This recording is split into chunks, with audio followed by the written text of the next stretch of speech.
स्वराज मराठीमध्ये आपलं स्वागत आहे। सर्वसामान्यांचा आवाज, निर्भीड, बेधडक, स्वराज मराठी।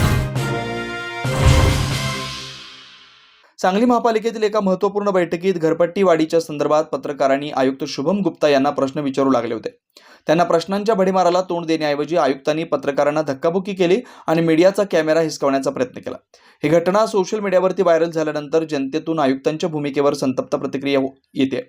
घटनेची पार्श्वभूमी सांगली महापालिकेत घरपट्टी वाढीच्या प्रस्तावावर चर्चा करण्यासाठी बैठक आयोजित करण्यात आली होती। या बैठकीत पत्रकारांनी आयुक्तांना अनेक प्रश्न विचारले, ज्यामुळे आयुक्तांना त्यांच्या मनमानी कारभाराचं प्रतिबिंब दिसू लागलं।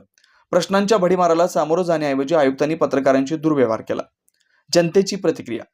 सांगली महापालिका आयुक्तांची पत्रकारांना धक्काबुक्की ही घटना निवडणुकीच्या राजकारणातील एक महत्त्वपूर्ण टप्पा ठरू शकते। पत्रकारांच्या अधिकारांचं उल्लंघन करणाऱ्या अशा कृत्यांना विरोध करणं आवश्यक आहे।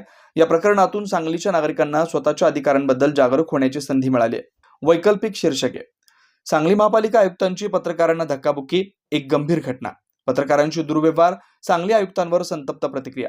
सांगली महापालिकेतील बैठकीत पत्रकारांना धक्काबुक्की, आयुक्तांच्या मनमानी कारभाराचे परिणाम भोगावे लागतील। सांगली महापालिका आयुक्तांची पत्रकारांची धक्काबुक्की, आयुक्त हटाव मोहीम।